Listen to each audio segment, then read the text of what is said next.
Cinema తల్లి విలపిస్తున్న సమయం ఇది.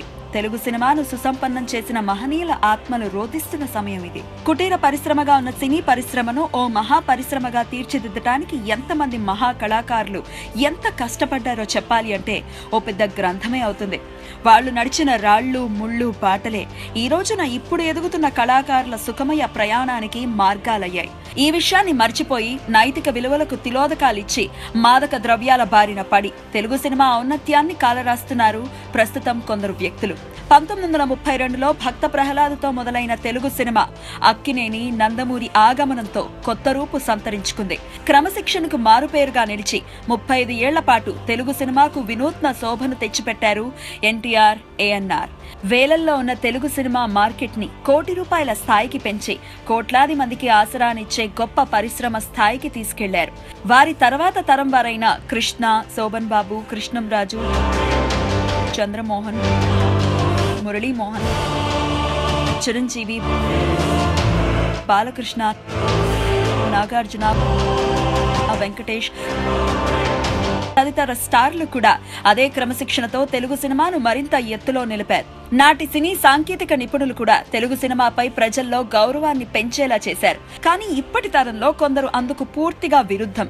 చేసే పని గురించి ఆలోచించకుండా దురలవాట్ల బానిసవటమే కాక మాదక ద్రవ్యాల బారిన పడి తమ జీవితాల్ని పాడు చేసుకోవటమే కాక చిత్ర పరిశ్రమకు కూడా మచ్చను తెచ్చిపెడుతున్నారు. దానికి నేడు జరుగుతున్న ఉదంతమే నిదర్శనం.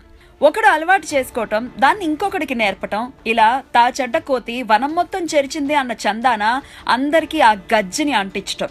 ఇది నేటి సినీ రంగానికి చెందిన కొందరు వ్యక్తుల పరిస్థితి. డబ్బు వరదలై పారే నేటి సినీ పరిశ్రమలో సరదాలు కూడా అదే స్థాయిలో ఉంటాయి. దానికి ఎక్కువ మంది ఆశ్రయించేది పబ్బులకే. అందుకే సినీ రంగానికి చెందిన వారే పబ్బులు తెరుస్తారు. అక్కడే మాదక ద్రవ్యాలు తదితర చట్ట వ్యతిరేక కార్యకలాపాలు జరుగుతూ ఉంటాయి. మరి ఇంత దారుణమా? మాదక ద్రవ్యాల్ని విక్రయించే విదేశీయుడు కెల్విన్ హైదరాబాద్ పోలీసులకు పట్టుబడటంతో డొంక కదిలింది.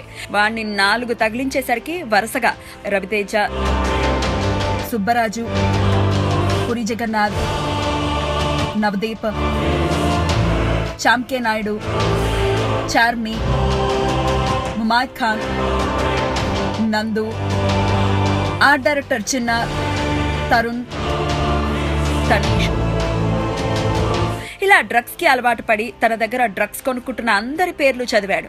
ఇక మీడియా ఊరుకుంటున్నా రచ్చ రంబోలా చేసేసింది.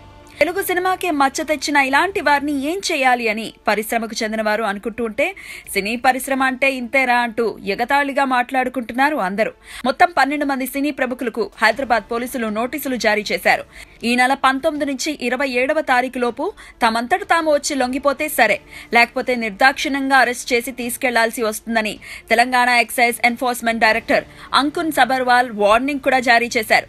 హైదరాబాద్ నాంపల్లిలోని ఎక్సైజ్ ఎన్ఫోర్స్మెంట్ ఆఫీస్ 5వ ఫ్లోర్ లో వీరందరూ లొంగిపోవాలి. శుక్రవారం సాయంత్రం లోపు ఓ సినిమా ప్రముఖుడిని అరెస్ట్ చేసే అవకాశం ఉందని టాక్. ఇది నిజంగా చిత్ర పరిశ్రమకే తీరని అవమానం. గతంలో కూడా ఇలాగే కొందరు డ్రగ్స్ కేసులో అరెస్ట్ అయ్యారు. ఇప్పుడు జరిగిన ఈ అల్లరి గతంలో కూడా ఓసారి జరిగింది. అయితే పోలీసులు నాయకులు గడ్డి తినడంతో ఆ అల్లరి ఎవరూ ఊహించకుండా సద్దుమణిగిపోయింది. కానీ ప్రస్తుతం Telangana excise enforcement director Akun Sabharwal మాత్రం ఇలాంటి విషయాల్లో మడమ తిప్పని మనిషి. అందుకే ఇప్పుడు ఆటలు సాగటం లేదు.